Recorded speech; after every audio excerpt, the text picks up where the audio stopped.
escola? Que escola frequentava? Quando era jovem, no início frequentei no primeiro ano a escola primária de Montalegre, e a meio desse ano transferi-me para as Minas da Borralha, que era uma aldeia onde havia uma empresa exploradora de wolframio. Aliás, a exploração dessas minas era de nacionalidade francesa, eram franceses, e onde meu pai prestava serviço como guarda republicano. Portanto, aí estive até aos 12 anos, e depois regressei novamente a Montalegre para fazer o ensino secundário. E o que é que estudou? Portanto, estudei o programa normal de liceu, até ao sétimo ano, antigo sétimo ano liceal, e posteriormente fiz estudos na Universidade do Porto, na Faculdade de Medicina, licenciatura que terminei em 1979. Porquê é que decidiu tirar a licenciatura em Medicina? É sempre um pouco complicado responder a estas questões, mas penso que serão, digamos assim, um pouco a nossa natureza e um pouco também as possibilidades. Aliás, eu lembro-me que quando ainda andava no primeiro ou segundo ano do liceu, numa proposta de redação nos foi perguntado sobre o que é que nós gostaríamos de ser quando fôssemos adultos, e eu, por acaso, nessa redação respondi que gostaria de ser médico, por uma série de fatores de natureza humana, de apoio, de talvez também ter crescido num meio onde se notava que havia uma certa carência de recursos médicos. Mas isso era apenas um sonho, porque nessa altura eu não tinha mesmo a convicção de que queria ser médico e de que o poderia ser, até por questões e por razões de ordem económica. De onde é que acha que veio a sua vocação para a medicina? É muito difícil, se calhar, portanto, da própria natureza humana, que de vez em quando nos dá uns cliques e nos faz isso. Também acho que é um pouco curioso eu ter optado pela medicina numa altura em que, quando estava em vias de entrar na universidade, houve ali uma fase em que eu pensava em engenharia. Só que depois, por um certo receio à disciplina matemática, eu optei pela medicina. E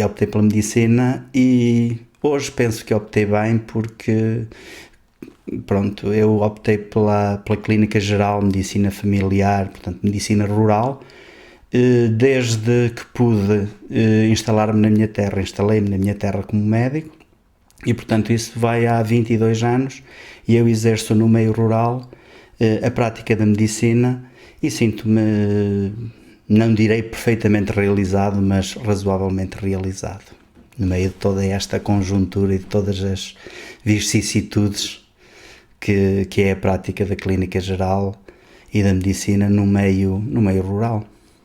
Para si, qual é que deve ser o papel de um médico? O papel do médico deve ser, sobretudo, um papel de solidariedade, um papel de ajuda para com os nossos utentes, e não aquela ajuda, digamos, de socorrer no imediato as suas necessidades ou satisfazer no imediato as suas necessidades, mas ajuda no sentido mais profundo de tentarmos fazer com que o próprio utente, com que o nosso próprio utente procure ele próprio encontrar algumas soluções para os seus males ou para as preocupações que o afetam, no sentido de lhes fazer ver que determinadas alterações do seu tipo de vida, da sua alimentação, da sua higiene, podem elas próprias contribuir para melhorar a sua qualidade em termos de saúde. E também, noutro aspecto, para criar uma relação de empatia e de confiança que nos permita que o nosso utente, que o nosso doente se sinta motivado a levar a cabo determinadas medicações, muitas delas medicações que são para fazer ao longo de toda a vida, e portanto incentivá-lo a isso, fazendo-o acreditar que é importante que eles cumpram efetivamente essa medicação. Portanto, são as duas vertentes: é a vertente, digamos assim, sem medicação, a vertente do próprio médico como medicamento, e a vertente também da própria medicina em si, com as armas de que a medicina dispõe, ou seja, neste caso, mais concretamente, os medicamentos normais que estão no mercado. Que tipo de pessoa é enquanto médico? Essa é uma pergunta que não deveria ser eu a responder, porque, pronto, é uma pergunta subjetiva. Penso que essa pergunta seria melhor respondida por as pessoas a quem eu presto serviço. De qualquer das formas, como já anteriormente disse, penso que me enquadro perfeitamente no mundo rural.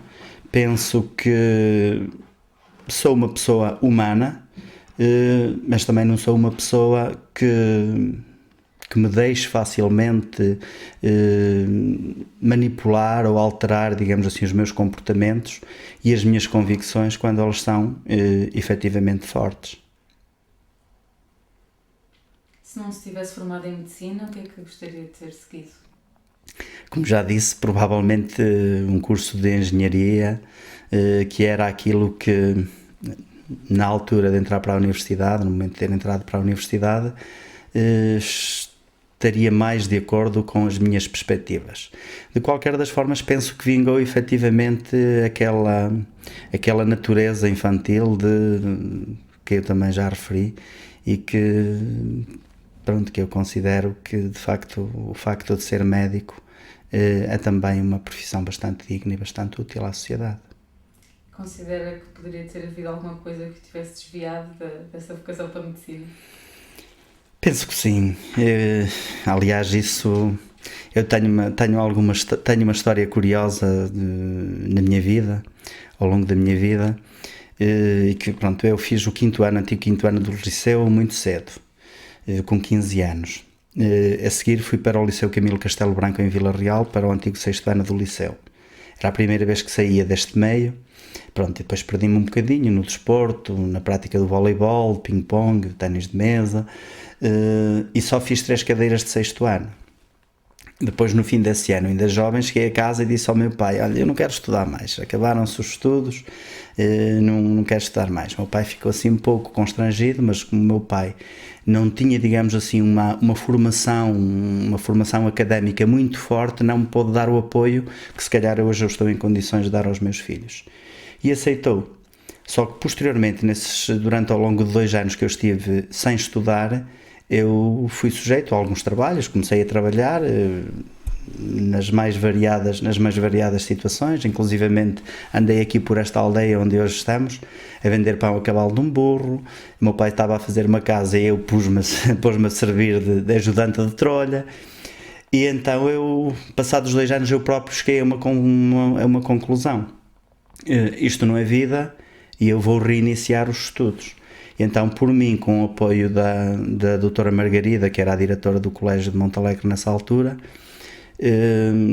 eu candidatei-me, depois de ter estudado, às disciplinas de 7º ano que me faltavam. Estavam em início. Fiz 3 e no ano seguinte fui para o Porto, para o Colégio Universal, concluí o 7º ano, fiz exame de admissão à universidade que dispensei da prova oral e, curiosamente, nessa altura tenho uma irmã que está neste momento a trabalhar em França e estava aqui a passar férias. E ela tinha-me dito: olha, se passares, vais comigo para a França e eu arranjo-te lá trabalho durante 2 ou 3 meses. Eu, como tinha dispensado da prova oral, entreguei toda a documentação necessária na Procuradoria para me inscrever no 1º ano da faculdade e então, sem passaporte, sem qualquer tipo de documento, fui à aventura como tinham ido tantos dos nossos imigrantes já há 20 ou 30 anos atrás. Isto em 1973. Passamos a fronteira de Portugal para a Espanha pelo Rio, pelo Riacho, coisa que a gente fazia muitas vezes, e na tentativa de, depois de França, portanto de Irún, passar a fronteira de Andaia. Nós saímos do comboio em Irún para passar por fora da rede para apanhar o comboio do lado francês.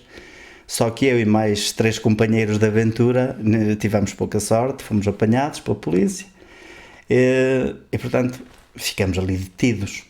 Inclusive a minha irmã ainda tentou entender às autoridades que era apenas um estudante, que não ia fugido, mas eles não deixaram. Ainda viemos ao Consulado Português a São Sebastião para ver se era possível passarem-nos um passaporte para a gente passar para o outro lado. como era ainda no tempo, ainda não se tinha dado 25 de Abril de 74, foi no ano anterior, e havia, portanto, a questão da guerra colonial e das possibilidades, que muita juventude nessa altura tentava fugir à guerra colonial e tentava ir para a França, não passaram a outro estado. Ficamos em Irún e estávamos para regressar para Portugal, e naquele entretanto surgiu alguém na estação de comboio dos caminhos de ferro e que disse: se vocês logo à noite quiserem passar para lá, a gente passa-os, dá-nos 1000 escudos e a gente passa-os para o outro lado de França. Como eu tinha o bilhete pago até ao destino, arrisquei e portanto embarquei naquela aventura de, por volta das 10 da noite, atravessar o rio a nado com duas pessoas de lá da localidade. Deixaram-nos ficar do outro lado da fronteira em Andaia, apanhamos um táxi até São João de Luz, porque havia muito movimento na zona de Andaia, e então lá embarcamos no comboio em direção à localidade onde morava a minha irmã, que era em Montlisson, que é o departamento de 03 de França, pertence a Moulins. E a minha irmã tinha chegado algumas horas mais cedo e estava em casa a discutir com o meu cunhado, porque o meu cunhado estava preocupado onde é que eu estaria naquele momento. E naquele entretanto eu cheguei pronto, e foi uma aventura curiosa, mas agora curiosamente também me esqueci de qual era a pergunta inicial que me tinha formulado.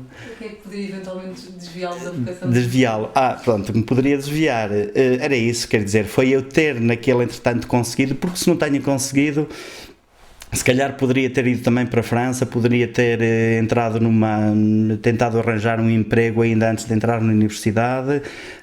Portanto, foi aquele clique que eu hoje também tento transmitir aos meus filhos, que há uma fase da nossa vida em que nós temos algumas indecisões e que às vezes temos que dar o salto para o outro lado. Felizmente às vezes consegue-se, infelizmente outras vezes não se consegue. Portanto, nenhum motivo especial. Penso que aqui também é o nosso destino, é o nosso fado que nos leva a ter esta sequência na nossa vida. Mas na sua época eram poucos aqueles que podiam estudar. Como é que se passou com isso? Era muito difícil alguém nessa altura conseguir um curso superior. O facto de eu ser médico eu devo sobretudo ao meu pai. O meu pai foi uma pessoa que nasceu precisamente na aldeia do Padre Fontes, em Cambeses, aqui a 3 km, e foi criado nesta aldeia. A minha mãe era daqui, de Mourilho, e ele foi criado nesta aldeia. E o meu pai teve uma infância muito difícil, fez a 4ª classe quando andava na tropa, no serviço militar, porque antes não havia mesmo possibilidade de estudar.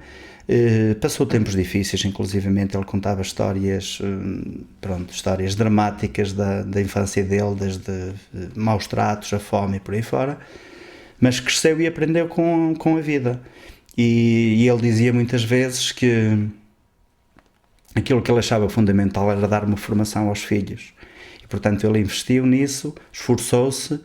E eu fui o último filho de 7 irmãos e efetivamente fui o único que consegui ser médico, embora tenha uma irmã que é professora, mas os 3 mais velhos não conseguiram, fizeram a instrução primária e ficaram por aí, porque era difícil irem estudar para fora, e no meu tempo já havia aqui um ensino em Montalegre, já havia um colégio, um externato, e portanto isso permitiu-nos fazer o ensino liceal até o antigo 5º ano, depois no 6º ano fui para Vila Real.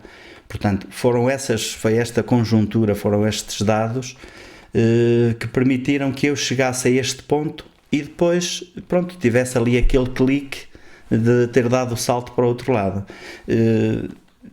Para acrescentar a isso, não sei se tem qualquer importância, mas enquanto estudante, depois no ensino universitário, nessa primeira aventura, depois foi ao consulado português a Clermont-Ferrand, como era para regressar a Portugal, passaram-me um passaporte sem nenhum tipo de problema, e nos anos seguintes tentava fazer todas as cadeiras logo na primeira época, maio, junho, que estava mortinho por ir para a França para ganhar algum dinheiro para as extravagâncias durante o resto do ano.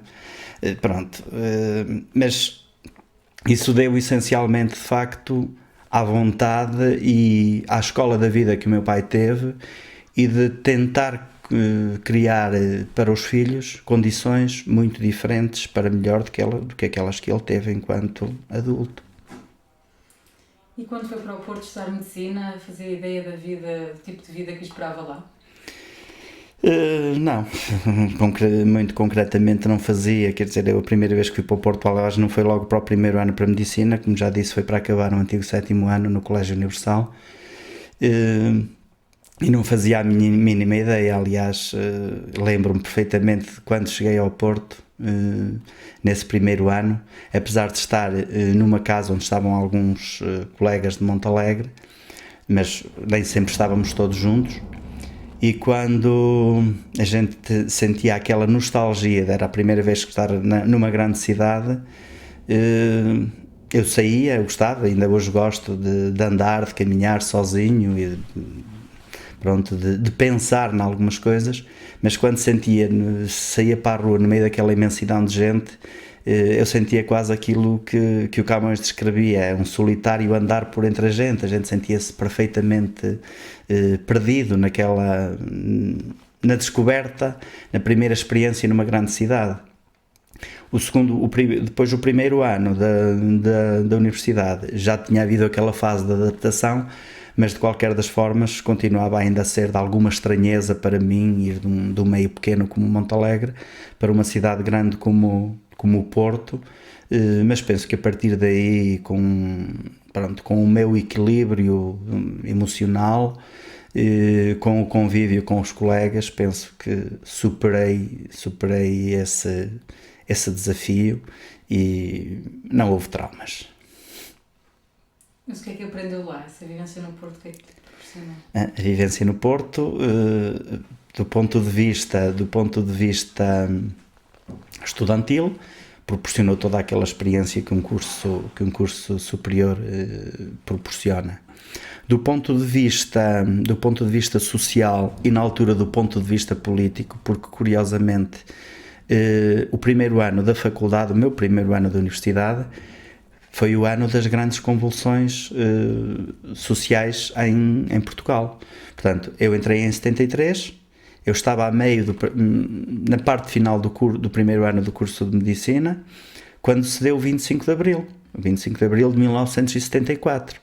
Foi aquela convulsão, aquela agitação que com certeza não teve oportunidade de presenciar, felizmente, mas assisti a coisas que eu não pensava que assistissem, porque a minha vivência até aos 18 anos num concelho como o de Montalegre nunca me fez tomar consciência das alterações e das convulsões políticas que estavam a ser vividas a nível do país e que eram muito mais vividas e muito mais sentidas nas grandes cidades. E, portanto, antes de se dar o 25 de Abril, eu tive oportunidade de assistir a determinadas manifestações de rua, estudantis, contra o antigo regime. Portanto, na altura era o professor Marcelo Caetano, o nosso presidente do concelho, então chamado assim, e sem me imiscuir muito nelas, porque não tinha a tal motivação que não tinha sido sentido ao longo dos anos, mas estava perto, via as cargas policiais, via os meus colegas em fuga, via as agressões, via tudo aquilo, e tudo aquilo era de facto uma novidade para mim. Logicamente que isso amadureceu-me e fez-me pensar depois que atitude iria ter a seguir, quando veio o 25 de Abril, da minha própria postura e do meu próprio posicionamento em termos políticos. Então isso obrigou-me nessa altura a fazer uma leitura mental daquilo que se estava a passar, das convulsões que se estavam a passar inclusivamente a nível da Assembleia da República, da atitude que um grupo de deputados, chamada Ala Liberal, encabeçada pelo Dr. Francisco Sá Carneiro na altura, de tentar dar a volta à situação política do país por dentro da própria Assembleia, e portanto tudo isso me marcou um pouco. E como eu não sou muito guerrilheiro, eu adotei uma atitude democrática, mas pacifista, e desde a primeira hora o meu mentor político, digamos assim, foi o Dr. Francisco Sá Carneiro. E eu sei nunca me ter filiado posteriormente filo, mas sem nunca me ter filiado num partido político, eu aderi com alguma convicção em termos de postura ao antigo PPD, posteriormente PSD. Portanto, e politicamente, que eu já desempenhei alguns cargos políticos também aqui em Montalegre, a minha postura tem sido sempre nesse campo. Portanto, essa aprendizagem, esse contacto com o Porto nesse primeiro e segundo ano da minha vida, digamos assim, na cidade do Porto, para além de me fazer sentir as minhas obrigações de estudar, que era para isso que eu lá estava efetivamente, e tinha mesmo que aproveitar, porque não havia sustento económico de sobras, proporcionou-me essa experiência que, em termos de amadurecimento pessoal, penso que foi enriquecedora. E depois disso não teve vontade de ficar no Porto ou de se mudar para uma grande cidade? Não, curiosamente, enquanto estudante de medicina, o meu horizonte, as minhas perspectivas para o exercício da prática da medicina estavam centradas na minha terra. Eu queria acabar o curso para exercer medicina em Montalegre. E foi isso que efetivamente fiz.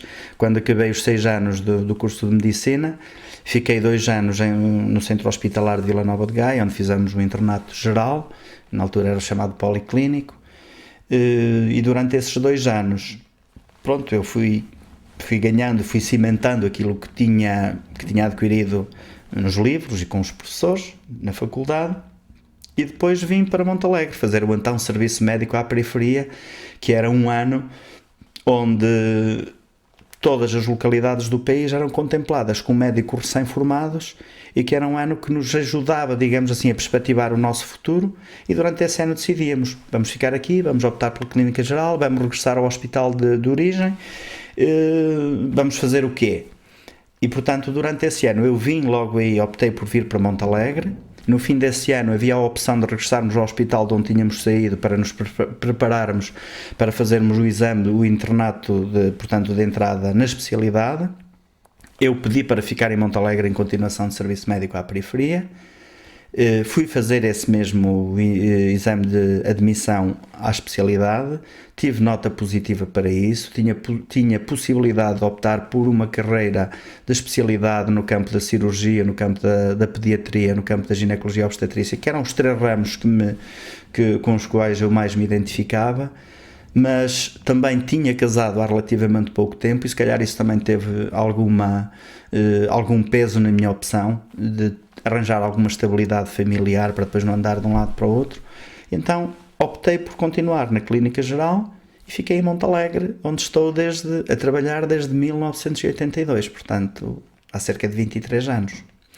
Claro que no meio destes 23 anos há sempre aqueles conflitos pessoais, onde nós nos interrogamos, fazemos a nossa introspeção, a nossa análise, e interrogamos-nos e dizemos: valeu a pena, não valeu a pena? Claro que há uma série de fatores onde a gente diz: valeu efetivamente a pena, foi bom, é compensador. Por outro lado, a gente diz: não, se calhar se tivesse ficado na cidade, se tivesse optado por uma especialidade, em termos profissionais, sentir-me-ia provavelmente muito mais realizado. Pôr na balança o que é bom, o que era melhor e o que era pior, é difícil. Bom, mas para nos satisfazermos também um pouco a nós próprios, acho que devemos estar contentes com a opção que tomamos. Mas considera que existe alguma coisa em especial que o prenda aqui a este lugar? Este lugar prende-me sobretudo as minhas raízes, o amor que eu tenho por esta terra, porque é uma terra com a qual eu sempre me identifiquei. O nosso concelho é um concelho muito extenso, é um concelho lindíssimo em termos de paisagem, tem uma paisagem fabulosa. Em termos de valores, tem tido ao longo da sua história valores extremamente importantes na área do comunitarismo, e o comunitarismo era a entreajuda. Essa entreajuda neste momento e esse comunitarismo estão um pouco diluídos, portanto estamos numa sociedade onde estamos a atravessar um tempo onde se vive demasiado depressa. Nós penso que vivemos uma época onde as grandes transformações da história se deram a um ritmo alucinante, e também esta região sofreu um pouco com isso. Sofreu por um lado, ganhou pelo outro. Sofreu e perdeu um pouco dessa solidariedade, desse comunitarismo, dessa vida ancestral que se levava em termos de agricultura, onde havia uma entreajuda extremamente importante, desde os trabalhos agrícolas até à prática de determinados hábitos. Ganhou por outro lado porque as pessoas procuraram outros meios de vida, emigraram, e em termos económicos isso foi benéfico para a região. Houve uma entrada grande de dinheiro, houve alguma evolução, muitas vezes nem sempre bem conseguida de uma forma harmónica. Aliás, vê-se pelas alterações que as nossas aldeias vão tendo em termos de construções, em termos de ordenamento do território. Mas, como eu dizia, foi este amor à terra, o facto de eu aqui ter vivido sempre, que fez com que eu me prendesse um pouco aqui. E hoje continuo a dizer, e às vezes em tertúlias de amigos, eu digo, o concelho de Montalegre é o concelho mais lindo do país. Para mim é. E em termos, desafio se calhar aqueles que põem em causa esta minha afirmação a virem visitar Montalegre, a passarem por estes montes, por estes carreiros, por estas veredas, e poderem de facto constatar a nossa riqueza da hospitalidade das pessoas, da simplicidade das pessoas, também agora ligeiramente alterada nos últimos anos, mas que na sua íntegra, no seu essencial, ainda se mantém. A beleza paisagística das nossas barragens, das nossas serras, dos nossos vales, e penso que temos alguma qualidade de vida. Quem optar por ficar em Montalegre tem alguma qualidade de vida, desde que possa exercer uma profissão que lhe permita também ter uma vida digna em termos de algum conforto. Porque a vida nesta terra, para a maior parte das pessoas que aqui nasceram e optaram por viver, foi uma vida dura, uma vida áspera, uma vida de trabalho. As casas, como podem ver, grande parte delas construídas há centenas de anos, não têm as condições de habitabilidade que permitam condições de conforto. Os invernos extremamente rigorosos, os verões neste momento são mais suaves, mas antigamente eram muito quentes. Isto mudou também com a construção das barragens, que permitiu que o clima ficasse mais suave por causa das massas de água que foram trazidas para esta região. Mas tudo isto fez com que as pessoas que aqui têm vivido o façam porque de facto gostam da sua terra. E se calhar foi também esse gosto por a terra que me prendeu aqui até agora, que tenho 51 anos de idade. Voltando um pouco ao início da sua carreira, lembras-se do primeiro doente que visitou na região? Concretamente não. Aliás, o primeiro dos doentes que eu vi, e não foi propriamente no domicílio, foi, portanto, na unidade de cuidados médicos, e não me lembro concretamente. Deveria ter feito esse registro, mas não o fiz. Se calhar foi um lapso, mas efetivamente não. Claro que depois disso tive tantos outros que a gente via, quer no consultório, no centro de saúde, quer no seu próprio domicílio. Aliás, tive oportunidade de, com alguns colegas destes nossos amigos, jornalistas franceses, fazermos algumas visitas, onde eles também puderam aproveitaram e tiraram algumas fotografias para um livro que depois acabaram por publicar aqui na região, que é o Negrões, Memória Branca, Negrões, Mémoire Blanche, do Gerard Forel, e com o texto do Gil, e também já o Padre Fontes na altura deu o seu contributo para esse livro. E eu, por acaso, hoje, quando folheio as páginas, as fotografias, que são lindíssimas, desses livros, revejo-me em algumas visitas que fiz, porque alguns das fotografias são de doentes que eu visitei acompanhado por eles, e que eles, pronto, tiraram de facto algumas fotos, e pronto, faz-nos fazer uma marcha atrás de 20 anos, e é compensador. Que memórias lhe traz esse livro? Esse livro traz-me uma memória de um concelho de Montalegre, de uma região de Barroso, que ainda, em alguma parte, ainda é uma realidade, mas que se está a perder um pouco, e que mostra, digamos assim, a espontaneidade, também um pouco a pobreza que há bocadinho referi, e a rudeza desta terra e deste clima, mas que tem sobretudo uma coisa que é fundamental: é uma série de imagens que são imagens de verdade. São aquelas imagens espontâneas, onde não há pose, onde se retrata uma vivência natural, autêntica, onde se revivem aquilo que hoje se está a perder atendendo às televisões, às rádios, aos programas de novelas e de filmes, que era os serões da aldeia, onde a generalidade das pessoas se juntava e falavam das suas preocupações, das suas alegrias, em suma falavam da sua vida, programavam o trabalho do dia seguinte, repartiam aquilo que a vida comunitária lhes dava, que era o pão, que era cozido no forno comunitário. Estou-me a recordar de algumas imagens de crianças apanhadas de surpresa na soleira da porta, inclusivamente com uma faca para cortar um bocado de pão, de crianças a brincarem com uns carrinhos feitos com umas latas de sardinhas, onde as rodas eram de batatas ou de tábua. E portanto isso transporta-me, não 20 anos atrás, quando essas fotografias foram tiradas, mas 45, 50 anos atrás, quando eu cresci, eram esses os nossos brinquedos. Eram as fisgas, eram esses carrinhos que a gente andava à procura de uns rolamentozinhos para corrermos pela rua abaixo, eram as bolas de trapos. Portanto, transporta-nos para uma altura em que, se calhar, se aquilo tivesse sido devidamente preservado, nós hoje teríamos um museu natural riquíssimo daquilo que teria sido Montalegre há uns tempos atrás, há uns anos largos atrás. Se tivesse que descrever esta região a um invisual, como a descreveria?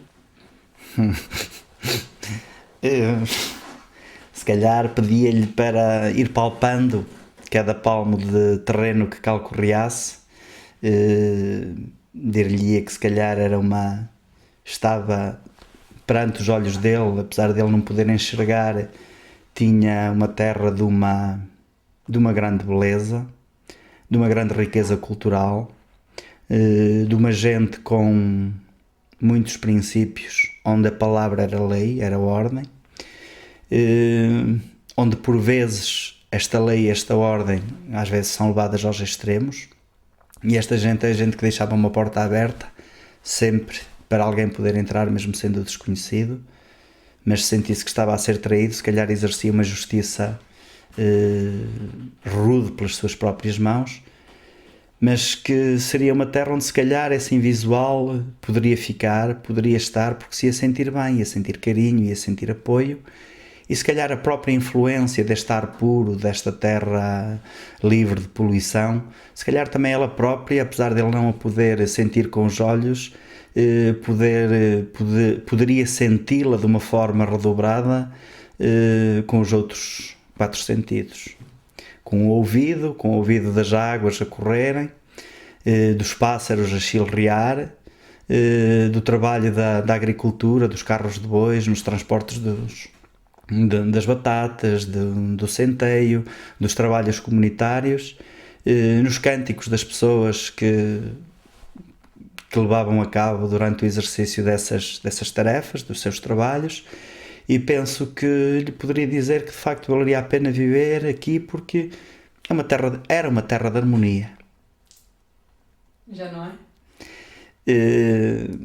Se já não é, Como já também referi, se calhar há algumas mudanças que se têm verificado, mudanças essas se calhar trazidas também pela vivência das pessoas que saíram, dos imigrantes que saíram, e na sua convivência com outros povos trouxeram se calhar outros hábitos, outros costumes, e alteraram um pouco aquilo que era esta terra. E a propósito lembro-me, e penso que isto pode retratar de alguma coisa algumas das mudanças que se sentiram em Montalegre. Lembro-me, por exemplo, o grande escritor Miguel Torga, num dos seus diários e numa das suas primeiras passagens por Montalegre, referia que em Montalegre havia chegas de bois, com bois do povo. O boi do povo era um símbolo de cada aldeia tinha o seu boi, portanto era o símbolo da força. Que havia um monumento ao boi numa aldeia aqui próxima, que era em Travassos do Rio, que os barrosões eram homens de muita palavra, eram homens fiéis aos seus princípios. Portanto, esta era a descrição inicial de Miguel Torga. Passados uns anos, numa segunda passagem por Montalegre, Miguel Torga achou que isto estava de alguma forma transformado, e se calhar melhor ele do que eu é capaz de refletir isso. E então, comparando com a sua primeira visita, Miguel Torga dizia: em Barroso neste momento temos uma geração que bebe Coca-Cola, tínhamos um monumento ao boi, que era o símbolo da raça e da força desta região, que foi deitado abaixo, que foi derrubado na construção de uma casa. Felizmente neste momento está novamente recuperado. Fazem-se chegas de bois em campos de futebol a pagar bilhete, coisa que há 30 anos atrás era impensável. As chegas de bois era uma manifestação do poder de uma aldeia perante a outra e eram feitas em terreno aberto, céu aberto. Era uma manifestação incrível de alegria, de amor à terra, e depois a seguir havia o exacerbamento das paixões, que primeiro liavam ou lutavam os bois e depois se calhar muitas vezes lutavam as pessoas, não é? Naquele calor. Mas pronto, o Miguel Torga dizia que neste momento em Barroso fazem-se chegas de bois em campos de futebol a pagar bilhete, porque agora os bois não são da aldeia, são de particulares. Portanto, bebe-se Coca-Cola, deitou-se o monumento abaixo e acabava com esta frase: neste momento, Barroso, a nossa região, é um nédio boi capado. Quer dizer que é uma região rica, abastada, mas perdeu parte das suas raízes, perdeu parte daquilo que dava uma identidade muito grande a Montalegre, ao concelho de Montalegre, à região de Barroso. De que vivem os habitantes da região? Desde há muitos anos as culturas, portanto, Montalegre é um concelho essencialmente agrícola, rural agrícola. Durante muitos anos Montalegre, o concelho de Montalegre era conhecido em todo o país pela cultura da batata, nomeadamente a batata de semente. Lembro-me que por esta altura do ano, quando eu era miúdo, quando era jovem, havia caminhões e caminhões que vinham da região da Guarda, de Viseu, das Beiras, buscar batata a Montalegre para semear na sua região. Portanto, Montalegre era, digamos assim, o celeiro da batata de semente. A batata de semente, essencialmente, era a grande riqueza, acompanhada da criação de carne, da produção de carne de gado. Há uma raça autóctone, que é a raça Barrosé, que é uma raça riquíssima em termos de sabor e em termos de qualidade. Basta dizer que a corte da Inglaterra servia-se da exportação da carne Barrosé, e era isso que os monarcas e os seus súbditos da corte de Sua Majestade, em termos de petisco, digamos assim, comiam a carne da região de Barroso. Portanto, era essencialmente a produção de batata, a produção de carne. Depois havia a produção de cereais, nomeadamente o centeio, mas era única e simplesmente para consumo próprio.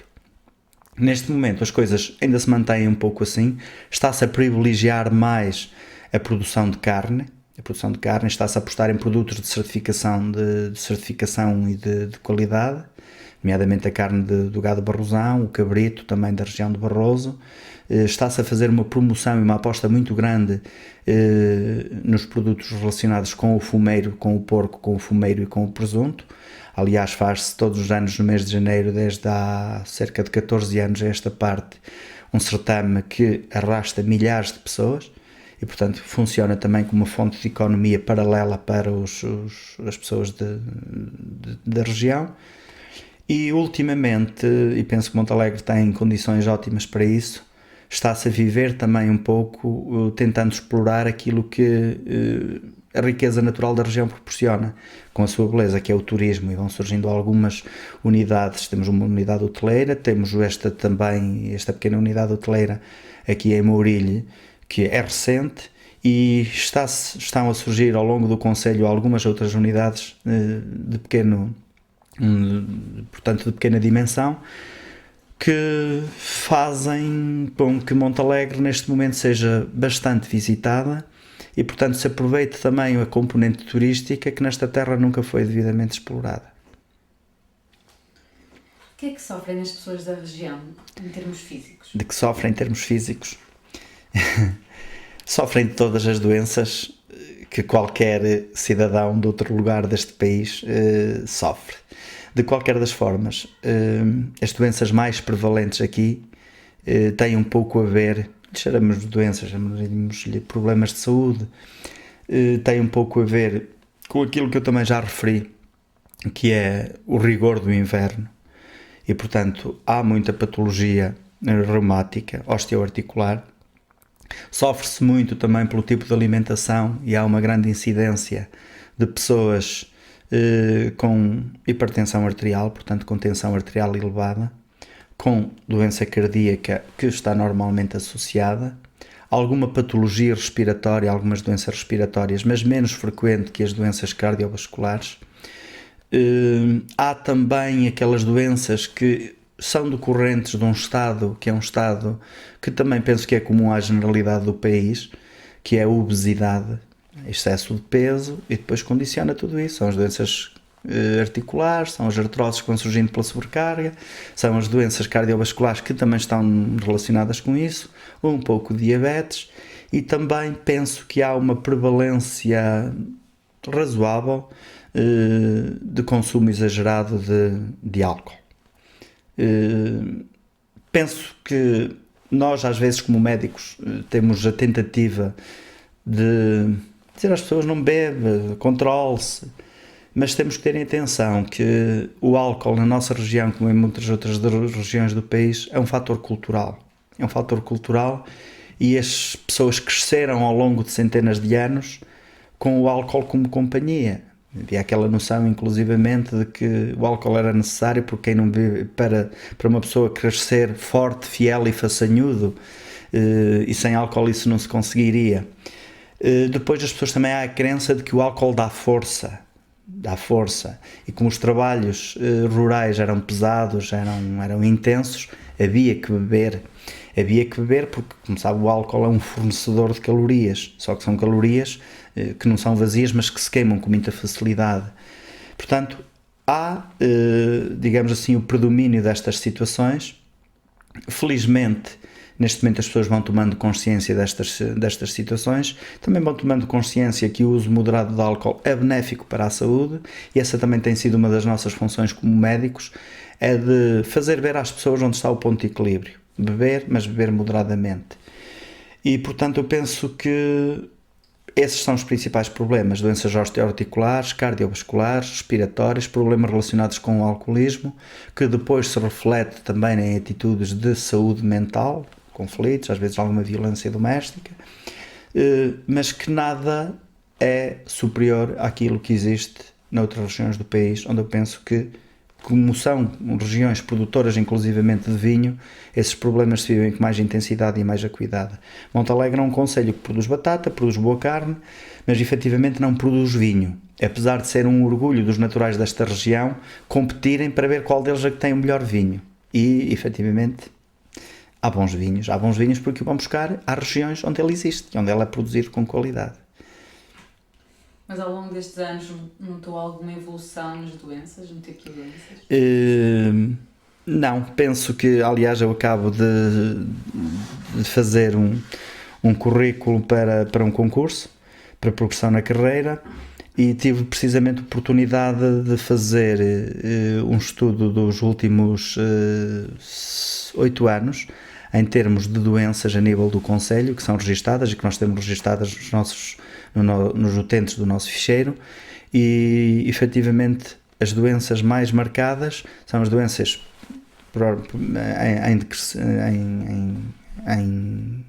portanto, em ordem decrescente, são as doenças cardiovasculares, são as doenças osteoarticulares, é a patologia respiratória e são alguns problemas de saúde mental relacionadas um pouco também com o consumo do álcool. Depois, claro, penso que existe um pouco na nossa região, mas é um dado subjetivo, não temos, e decorre um pouco da nossa experiência, que seria o carcinoma gástrico, o cancro do estômago, e aí penso que se prende um pouco com o consumo de alimentos fumados, porque a base da alimentação da nossa população ao longo de muitos anos era o porco. É o porco que se faz a matança nos meses frios e depois os produtos resultantes da matança do porco são consumidos ao longo de todo o ano e são consumidos sob a forma de fumeiro, que é fumado, e de presuntos e da carne do porco, que é fumada e é consumida ao longo do ano. Portanto, pensa-se que os fumados em si terão alguma responsabilidade que não é de desprezar no aumento do número de cancros do estômago. Mas o grosso da patologia é efetivamente aquela que eu referi anteriormente. E moralmente, de que é que sofrem os habitantes da região? Moralmente, neste momento, penso, psicologicamente, moralmente, penso que sofrem bastante com algum isolamento, é que se vão sentindo votados, e esse isolamento é decorrente também um pouco daquela fratura que houve a partir dos anos 60 com a imigração. Em 1960, Montalegre tinha 35 mil habitantes. Infelizmente, neste momento, temos registados no Conselho, não chega a 13 mil habitantes. Houve uma perda de população superior a 60%. E infelizmente, esta tendência é para continuar porque nós comprovamos isso diariamente, porque vemos que em cada mês morrem cerca de 20, 30 pessoas, felizmente idosos, e nascem cerca de 50% daqueles que morrem. Portanto, não se tem conseguido de forma alguma inverter esta tendência para a desertificação. Portanto, este isolamento, esta desertificação, o envelhecimento progressivo da nossa população provoca algum mal-estar, provoca-nos algumas angústias, a nós como médicos e às pessoas em si também. E nós sentimos isso todos os dias, porque no centro de saúde em que temos uma capacidade, temos um centro de saúde com internamento, temos cerca de 17 camas, nós notamos que muitos dos casos que temos que ter lá internados são casos, digamos, sociais, onde as pessoas não têm ninguém na fase final da sua vida para lhes dar apoio. Os familiares estão em França, estão no Brasil, estão na Alemanha, são imigrantes, os familiares ativos, as pessoas de idade, por problemas de adaptabilidade, não querem muitas vezes acompanhar os seus filhos, preferem viver nas suas casas, lá está as tais raízes que estão muito agarradas, portanto, à terra, não querem acompanhá-los e, portanto, vão ficando isolados, cada vez mais velhos, cada vez mais sós, e, portanto, isto provoca, de facto, uma doença moral e psicológica que não é desprezível. As pessoas ainda têm por hábito morrer em casa? Há as duas vertentes. Há aquelas pessoas a quem os familiares fazem tudo por tudo para até à última hora lhes prestarem uma morte mais digna e entendem que essa morte mais digna pode ser numa unidade de saúde, neste caso no nosso centro de saúde, ou num hospital, mas ainda há aquelas pessoas, e e é extremamente vulgar isso acontecer, que muitas vezes vão ao centro de saúde em condições já de debilidade física bastante acentuada.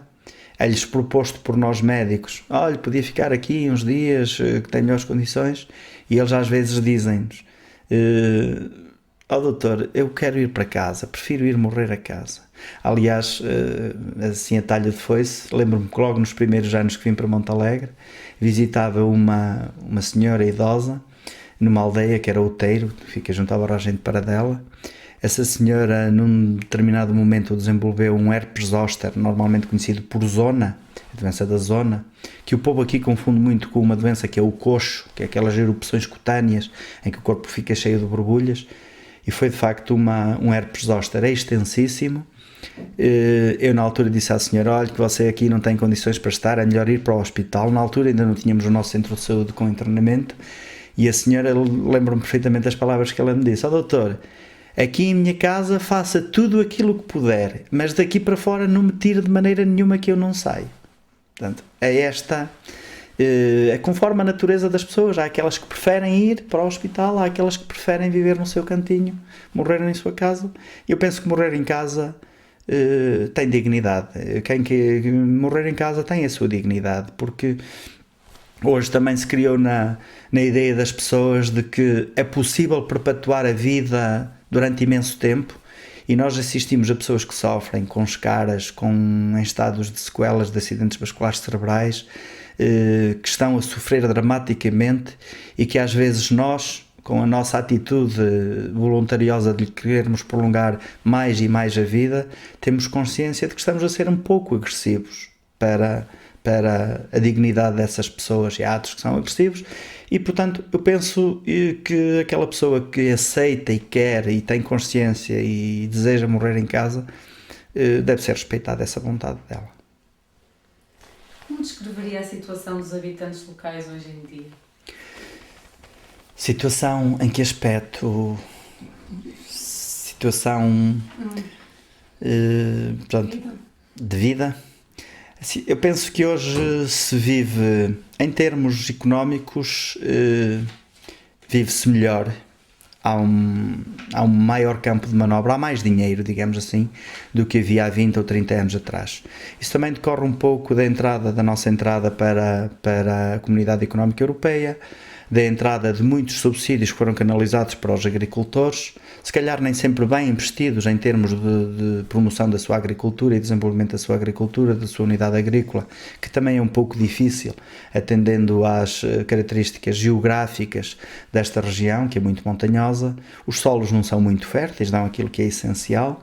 O clima também não é muito propício, mas houve efetivamente entrada de dinheiro. Entrada de dinheiro através dos fundos comunitários, entrada de dinheiro através dos nossos imigrantes, que foram canalizando, neste momento já não tanto, mas nos anos de 80, 90, houve grandes entradas de remessas de dinheiros, e portanto em termos económicos vive-se com mais desaforo, vive-se com mais folga, vive-se melhor. Às vezes constato que esta folga económica e esta mais-valia que o dinheiro traz nem sempre é acompanhada por uma evolução cultural que permita também fazer com que as pessoas cresçam um pouco em consciência cívica. E às vezes, em conversas de amigos, até costumamos dizer que as pessoas crescem em direitos, mas não crescem em deveres. Interiorizam que têm todos os direitos do mundo, mas os deveres são sempre para os outros, não são para eles. Claro que há, felizmente, exceções a esta regra, mas penso que faria falta que houvesse um acompanhamento desta evolução económica também com alguma evolução cultural, e que às vezes não se faz sentir muito na nossa gente. Mas vive-se melhor, sem saudosismos. Eu penso que a vida é mais fácil neste momento, mais fácil. As pessoas diversificam muito mais a sua alimentação, o seu vestuário, as perspectivas de viajar e de conhecer outros locais existem efetivamente neste momento, coisa que há 30, 40, 50 anos atrás não existiam, e ainda hoje há pessoas que vivem nas aldeias, que têm 80, 90 anos e que se calhar nunca viram o mar, nunca saíram daqui. Neste momento, felizmente, em termos de perspectivas de conhecimento do mundo e de outros horizontes, vive-se melhor. E exatamente perguntar-lhe que conhecimento do mundo é que têm os habitantes locais. Penso que neste momento grande parte deles tem uma visão global do mundo grande, precisamente pelo fenómeno que foi a imigração, porque apesar de muitas pessoas de idade nunca terem, se continuarem na sua terra, muitas delas já foram à França, já foram à América, já foram aos sítios onde têm os seus familiares, e portanto isso permite-lhes ter uma visão maior, digamos assim, do mundo, mais genérica do mundo. Se é uma visão que em termos de pormenor, em termos de aquisição de conhecimentos culturais de outros povos com os quais conviveram, efetivamente é marcante, se calhar talvez não, até porque a sua própria cultura académica não lhes permite, digamos assim, nem os incentiva muito a aprofundarem esse tipo de conhecimento. Mas há neste momento, até porque, para além disso, para além do contacto pessoal com esse tipo de situações, há o contacto também trazido pela televisão, porque hoje o mundo entra-nos pela porta dentro, como sabe, não é? E entra o bom e entra o mau, entra a pobreza, entra a riqueza, entra a miséria de determinados atos, mas também entram outros atos que nos enriquecem e que enriquecem as pessoas. E o mundo em si, neste momento, está na casa de cada um. Portanto, eu penso que neste momento, graças às modificações científicas e tecnológicas, os habitantes de Montalegre estão mais ricos em termos de conhecimento. O que esperam as pessoas da região do dia da manhã? Se calhar um dia melhor que o de hoje.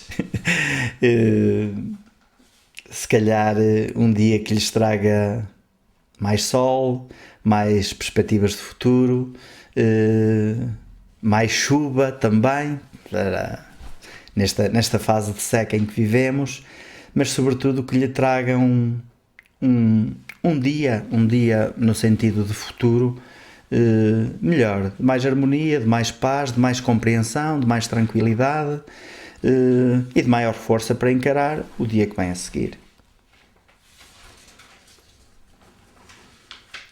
Acredita em Deus? Acredito. O que é que Deus significa para si? Acredito em Deus porque, eu não sei, eu penso muitas vezes na existência de Deus. E, como ser racional e pensante que sou, racionalmente questiono a existência de Deus. Nunca o vi, como tanta gente diz, nunca o senti, mas já houve oportunidades em que eu achei que havia Deus e que Deus estava ali perto, andava à nossa volta. São aquelas situações de determinados momentos em que nos fazem sentir que, na verdade, algo existe superior a nós.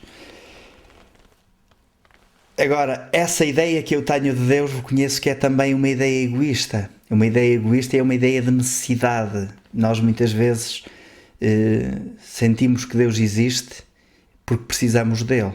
E é em momentos de alguma e de extrema dificuldade, quando as coisas não nos correm bem, que nós, efetivamente, deitamos a mão àquele Deus que não vemos, mas que pensamos e acreditamos que existe. É nos momentos difíceis das nossas vidas. E eu, curiosamente, tive um dia um acidente na minha vida em que eu, efetivamente, penso que se há milagres, esse foi um dia em que houve milagre. Eu vinha com a família, tinha os dois miúdos muito pequeninitos, um tinha 2 anos e outro tinha 4, e vinhamos de Braga para Montalegre, estava a chover, o carro fugiu-me, e ali na zona das barragens de Salamonde, o carro bateu e entrou de frente num precipício. Se conhece a estrada sabe como aquilo é. O carro entrou de frente num precipício e de repente o motor ficou apoiado num pequenino tronco de árvore que tinha sido cortada. E o motor apoiou mesmo na zona central, nem 10 cm para o lado, nem 10 cm para o outro, porque senão oscilava e caía, e era uma ribanceira. Penso que não havia hipóteses. E eu nem hoje me lembro como consegui sair de dentro do carro e tirar os miúdos. Agarrei-me a umas gestas, saí, pela porta de trás consegui tirar os miúdos. E curiosamente à noite, a minha filha tinha 4 anos e a minha mulher, pronto, estava a fazer as orações da noite e estava a rezar. E a minha filha perguntou-lhe: oh mãe, o que é que estás a fazer? E a minha filha disse-lhe, e a minha mulher disse-lhe: oh filha, estou a rezar a Nossa Senhora que nos protegeu. E a minha filha diz assim: oh mãe, então não reza já a árvore que segurou o carro. Mas pronto, isto é apenas um desvio, porque efetivamente esse foi um dia em que eu senti que, se há milagres, aquele foi um milagre. E portanto, eu na minha vida tenho tido algumas situações em que cada vez mais me convenço da existência de Deus. De uma forma espiritual, penso que sim. E faz falta às pessoas. É mais fácil às pessoas viver acreditando que Deus existe do que não acreditando nisso. Penso que os ateus sofrem muito mais quando se questionam acerca das suas perspectivas e da sua posição na vida. Por isso, por uma questão não só de espiritualidade, mas de conveniência, acredito em Deus. Qual é a pessoa da qual sente mais saudades? Dos meus pais. Dos meus pais, acho que ainda hoje o meu pai faleceu há 8 anos, a minha mãe faleceu aos 67 anos, portanto andava eu no 5º ano da universidade, acompanhei o sofrimento dela durante um mês. Ela teve uma hemorragia subaracnoideia, portanto um acidente vascular cerebral, esteve 27 dias em coma no Hospital de São João e esse sofrimento durante esse tempo, portanto, que eu acompanhei, fez com que pensasse muitas vezes no que eles significavam para mim, quer ela, quer o meu pai posteriormente, e portanto penso que são as pessoas de quem eu efetivamente sinto mais falta. E o que é que acha que acontece às pessoas depois de morrerem? As pessoas depois de morrerem seguem um curso que eu não me atrevo a dizer qual será. Não sei, interrogo-me, questiono-me. Acredito que exista alguma vida para lá da morte, pelo menos a vida espiritual, e penso que, na sequência daquilo que acabamos de dizer acerca da existência de Deus, também isso é útil para nós, porque senão tiraria um pouco de sentido às nossas vidas. E nós somos animais, mas somos animais pensantes, somos animais com espírito. E também nos ajuda a pensar que se calhar depois daqui vamos para outro lado. O corpo fica cá, mas se calhar a nossa alma, o nosso espírito andará um pouco por aí a vaguear. Não quero entrar naquela ideia que alguns defensores convictos das reencarnações têm, mas acredito que efetivamente, embora não saiba explicar, e reconhecendo que não sou muito dotado nesses assuntos, penso que efetivamente há algo mais para além da morte que dá também sentido à nossa vida enquanto cá estamos. Aliás, há religiões que defendem isso com muita convicção, nomeadamente o budismo, que diz que a morte é apenas uma passagem para um outro lugar onde nós nos vamos sentir bem também. Costuma ter medo? Não. Medo no sentido da palavra medo, não. Tenho algum receio e algum respeito por determinadas situações. Tenho alguma apreensão quanto àquilo que será o nosso futuro enquanto seres vivos. De uma maneira mais global, tenho medo por aquilo que vai acontecer à Terra ao nosso planeta nos próximos anos, por aquilo que se vê. Tenho algum receio de determinadas situações, nomeadamente penso muitas vezes na morte, o que é que vai acontecer depois da morte. Não por mim, confesso que não por mim, mas por aquilo que pode acontecer aos que cá ficam, nomeadamente, mais concretamente, àqueles que me são mais próximos, como é lógico. De resto, acho que o medo não nos ajuda em nada. Aliás, penso que eu tenho até um pensamento positivo e tento também transmitir isso no dia a dia aos meus utentes, coitados, quando eles vêm, com aquelas depressões, com aquela nostalgia, com aquela quebrantura. Pessoas com 88 anos, com 90 anos, doutor, dói-me aqui, dói-me acolá, e digo, vocês não se deviam queixar, vocês têm 88 anos, têm que ver quem é que chega aos 88 anos. Vocês deviam fazer o seguinte, por cada dia que passa a partir deste momento, vocês deviam fazer uma festa, não é? E eles ficam-se a olhar para mim. Pois, porque você acha que eu vou chegar aos 80 anos e estar a conversar com alguém com a lucidez que a senhora tem? Vocês têm que valorizar a riqueza que o dia-a-dia lhes dá. E por acaso ainda estava a ler um dia destes um livro que é os Canibais, do Michael Crichton, e onde vem lá um provérbio que é um provérbio árabe. E, portanto, este livro relata, digamos assim, aquilo que se passou há muitos anos, ou que se terá passado há muitos anos na Escandinávia, portanto, é o último viking, e em que, numa situação de hipotético medo perante uma determinada situação de luta, os guerreiros vikings conversavam entre si. Ou seja, não há que ter medo, porque, dizia um árabe que é com eles, Allah fez uma coisa muito boa, que é um provérbio árabe. Allah fez uma coisa muito boa, pôs a morte no fim da vida. Portanto, a morte está no fim da vida, portanto, permite-nos gozar a vida, portanto, vamos viver a vida. Portanto, quando a morte chegar, vamos estar preparados para ela. E outras situações que seja necessário encarar, temos que ser positivos. Eu, nesse aspecto, acho que sou positivo, tento transmiti-lo, embora confesso que também tenho os meus momentos de down, de estar um pouco na fossa, muitas vezes, só que felizmente dura um pouco, e ainda bem. Costuma lembrar-se dos seus sonhos? De alguns deles. Costumo lembrar-me de alguns sonhos, às vezes porque são repetitivos. Curiosamente, os sonhos de que eu me lembro mais são 2 sonhos. Um relaciona-se com a existência da minha mãe, e muitas vezes sonho que a minha mãe está viva, se calhar por aqueles 28 dias de dia a dia a acompanhar, chegar, ver e ela estar naquele estado.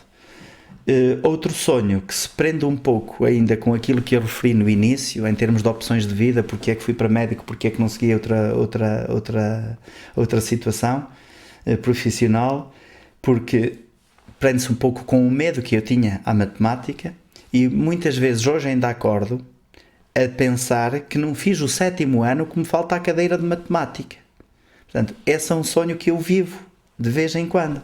Mas depois, quando acordo, fico todo feliz por ver que essa fase já passou. Na sua opinião, como será o país daqui a 10 anos? Essa é uma pergunta muito difícil, muito complexa, e eu confesso que, pela experiência que tenho vindo a ver e a sentir ao longo dos últimos anos, infelizmente não perspectivo para o futuro, não projeto para o futuro próximo um país muito evoluído, um país que deite mão de todos os recursos e todas as potencialidades que existem em cada um dos portugueses. Temos vindo a constatar e temos vindo a sentir que o país anda um pouco triste, anda um pouco atolado em sentimentos de menos autoestima, de menos acreditar em nós próprios. E isto é mau quando vai durando tempo demais. E quando vai durando tempo demais, esta inércia tem tendência para contaminar e para contagiar a outra inércia, que é a inércia de desenvolvimento, a inércia de dar um murro na mesa, a inércia de pegarmos, como se diz aqui em Montalegre, o touro pelos cornos e tomarmos em mão o nosso próprio destino.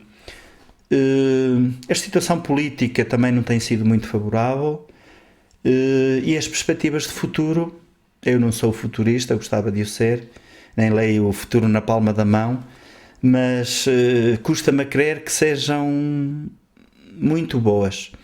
Vamos fazer votos para que efetivamente estejamos todos enganados e os portugueses de facto comecem a pensar que têm condições para termos um país diferente para melhor. O que é que hoje em dia dá sentido à sua vida? O meu trabalho,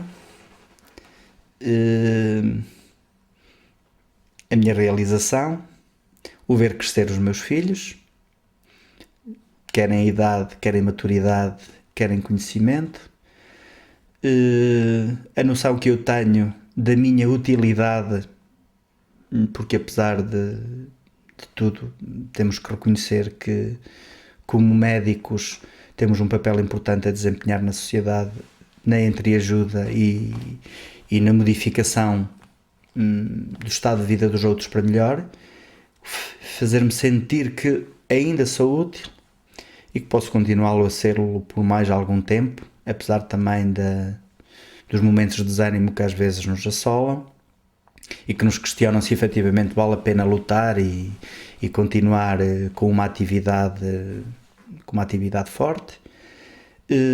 Portanto, em suma, é sentir que estou a ser útil, sobretudo para aqueles que nos rodeiam. E em termos pessoais, o que é que espera do futuro?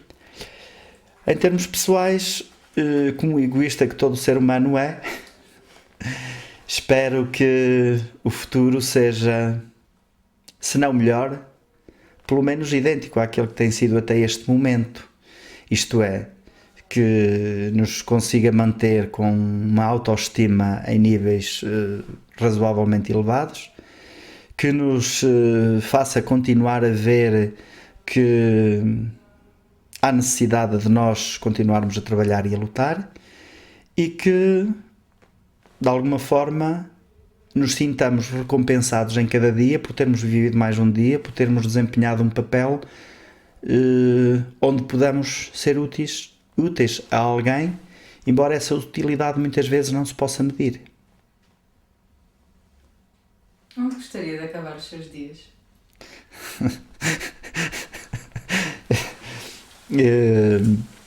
Um pouco na sequência daquilo que dissemos,